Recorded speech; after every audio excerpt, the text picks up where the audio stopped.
Crónicas de espanto. Bienvenidos a la casa del terror. Relatos escalofriantes del México de ayer y de hoy. Comenzamos.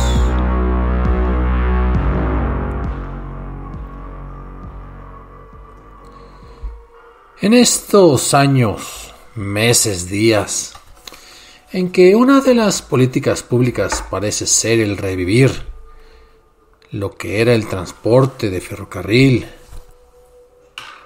para las personas, dado que en la actualidad solamente nos queda el expreso Tequila, que es turístico más bien, y el Chihuahua Pacífico, y ahora que pretenden que se inicie en cosa de meses el traslado de pasajeros a través del Tren Maya, para muchos viene a la mente de cuando éramos niños y los ferrocarriles todavía transportaban a las personas. Una situación un tanto atípica para los que están ahorita, viendo cómo los boletos de avión se venden tan barato y antes era un lujo y el costo lo ameritaba. Sin embargo, hará cosa de 140 años, cuando en el Porfiriato se trazaron los más de 20,000 kilómetros de vías férreas que conectaron al país e incrementaron su productividad, que muchas estaciones en ciudades grandes, pequeñas e incluso casi rancherías le dieron vida, comercio, traslado, valor agregado a aquellas uniones de personas que ahora ya no dependían del caballo. Obviamente, cuando termina de utilizarse el ferrocarril para fines de pasajeros, esas estaciones se convierten en museos o no se convierten en nada, simplemente están abandonadas, derruidas. Y algunas conservan historias terribles de cuando inició su funcionamiento. Es el caso de la estación del ferrocarril de Acámbaro, que parte museo, pero parte también en ruinas. Fue la línea que conectaba la Ciudad de México rumbo a Ciudad Juárez, pero que en el norte también se dividía para conectar luego a Laredo. Se inauguró por ahí de 1893. Y dicen que un trabajador que atendió en las instalaciones de esa estación hizo un pacto con el diablo. Y es que Melquiades era una persona humilde, que había llegado de hecho de la Sierra Michoacana. Eso decían. Nunca había quedado claro de qué pueblo. Y empezó pues ahí en el mantenimiento de las vías. Y a veces estaba en la plena estación viendo cómo catrines, rancheros, comerciantes y demás subían y tenían la posibilidad de viajar lejos, cosa que él no había hecho en realidad. Su sueldo era tan bajo que apenas podía comprar lo básico para él. Y a veces juntaba para mandar a alguna familia a su madre que se había quedado allá en algún pueblito de la Sierra Michoacana. El punto es que para él no existía la posibilidad de progreso social si se dedicaba al mantenimiento de las vías ahí en Acámbaro. Se sumió en una profunda depresión. Mientras cenaba en la soledad de su cuarto, en esos años, recordó a una novia que había tenido justo cuando recién llegó a Acámbaro, buscando oportunidades, cuando era joven. Pero esa novia terminó rechazándolo porque simplemente Melquiades era muy pobre. Y después, pasados los meses, la vio casada. La vio con un gran vestido, color perla, hasta el piso. Magnífica, con su abanico también, todo engarigolado. Y aquel señor vestido con corbata y pajarita, como se estilaba en aquella época, con sombrero de bombín. Ella lo miró y ni siquiera atinó a arrojar un saludo a aquel antiguo novio. Y eso provocaba una mayor desesperación y la depresión. Y en esa cena, mientras sus frijolitos y sus tortillas se consumían a la luz de una vela de cebo, en aquel cuartucho en el cual vivía Melquiades, pensando, pero recitándolo en voz alta, dijo: si hubiera tenido dinero, si hubiera tenido dinero, sería feliz. Y así lo pensó tanto y con tanta fuerza, que de pronto no sintió, pero después sí, un profundo escalofrío que le fue recorriendo todo el cuerpo. A la mente le vinieron las palabras de su señor padre antes de morir: cuando uno siente que Dios nos quedó a deber algo en la vida, lo mejor, hijo, es hincarse y rezar y pedirle perdón por nuestra codicia y vanidad, porque de lo contrario se te va a acercar el diablo y te va a tentar. En esos pensamientos estaba cuando otra vez vino a él la tentación. Se dijo, vaya usted a saber, pero en voz alta: ¿y qué pasaría si le ofrezco mi alma al diablo a cambio de dinero? Imaginándose esos chorros de monedas, de billetes o de pagarés que tuviera en sus bolsillos, que le trajeran mujeres, fortuna y amigos. Total, ya no tenía nada que perder. Y pensando, le pudiera vender yo el alma al diablo, cuando inesperadamente la vela que tenía a un ladito se apagó y la puerta se abrió, entrando una corriente de aire que hizo remover las cortinas que tenía en aquella ventanita, y con un olor muy peculiar que empezó a llenar el ambiente de su casa. Al momento de volver a encender su vela, observó que delante de él estaba un hombre vestido de manera muy elegante, pero todo de negro.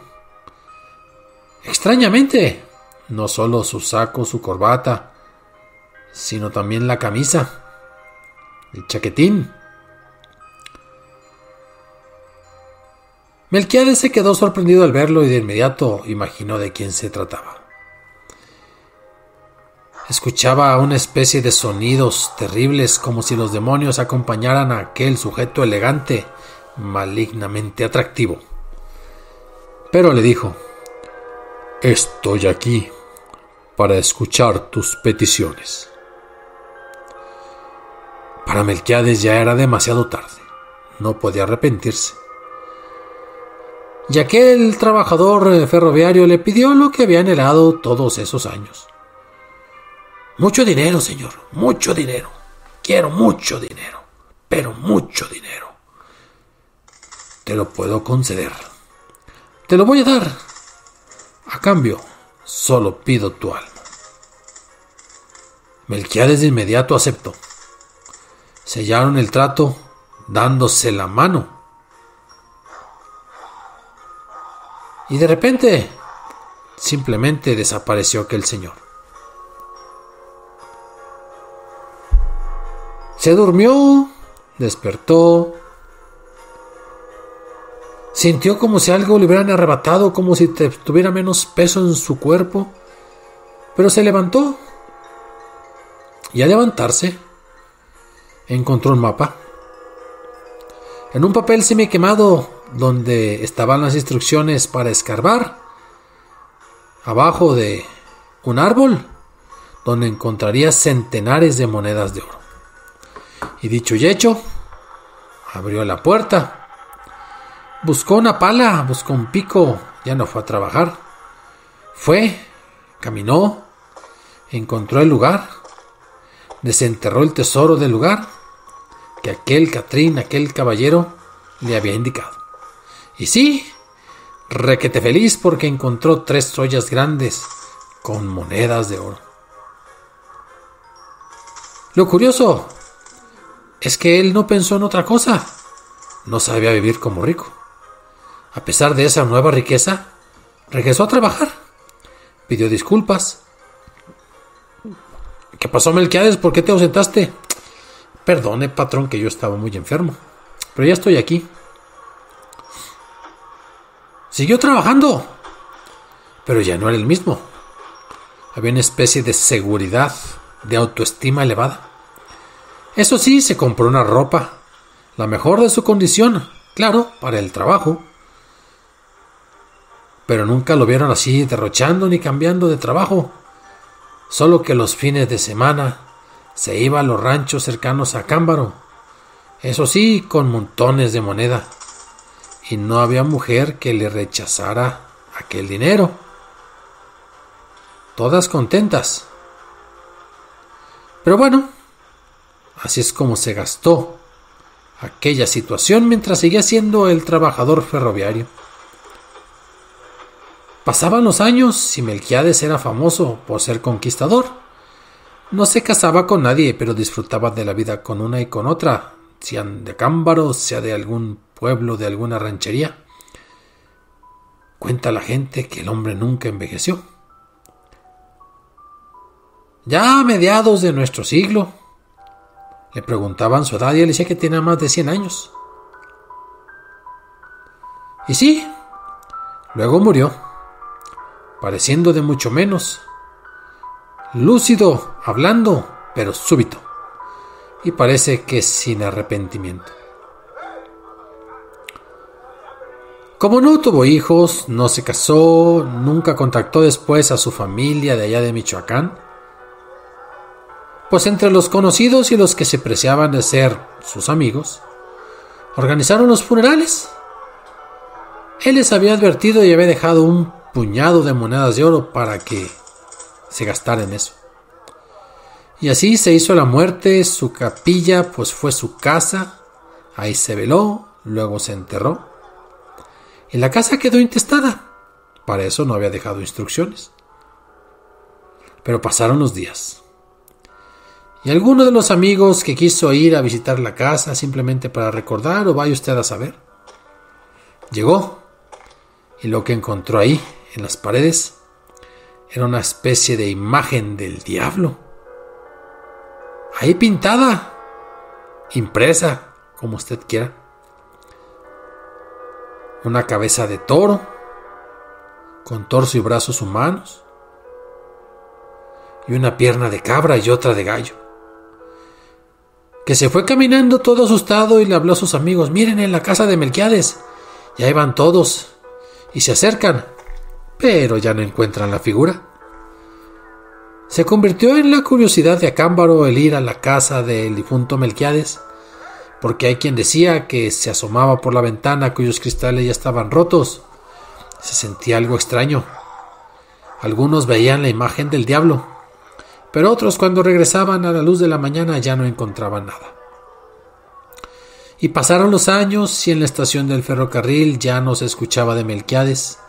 Solo los más viejos hablaban de aquel trabajador ferroviario que alguna vez había hecho pacto con el diablo.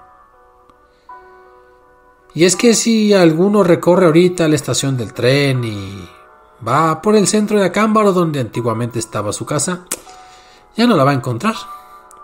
Se ha derruido, se reconstruyó, ahora es un lugar para propósitos completamente diferentes. Pero si uno va de noche, posiblemente sienta esa extraña sensación de que el diablo puede salir al frente de uno para ofrecerle mucho dinero a cambio del alma. O quizás pueda llegar a escuchar los sonidos guturales de Melquiades, que acaso lucha por zafarse de las llamas del Averno. Esto fue Crónicas de Espanto. Escriban, opinen, asientan, disientan. Nos vemos la próxima semana. Y ya saben, mi correo es crónicasdeespanto0@gmail.com. Hasta la próxima.